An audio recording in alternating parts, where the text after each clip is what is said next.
మీరు robo movie చూసే ఉంటారు కదా, ఈ సీన్ అయితే ఖచ్చితంగా అందరికీ గుర్తే ఉండుంటుంది. వెల్కమ్.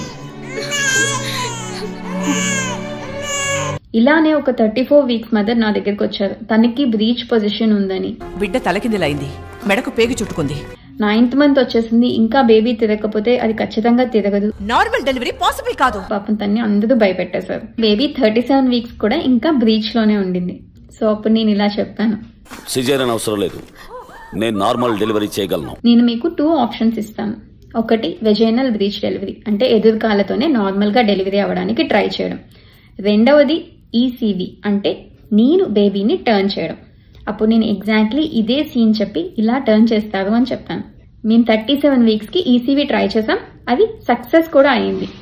అండ్ 2 వీక్స్ తర్వాత ఆ మదర్ తనంతట తానే నొప్పులతో వచ్చి అడ్మిట్ అయ్యారు. అండ్ చక్కగా ఒక బేబీ బాయ్ కూడా పుట్టాడు. నేను ఈ వీడియో ఎందుకు చేశానంటే, చాలా మంది మదర్స్ కి బ్రీచ్ వెజైనల్ డెలివరీస్ అవుతాయని, ఈసీవీ అనే ఒక ఆప్షన్ ఉందని అసలు తెలియదు.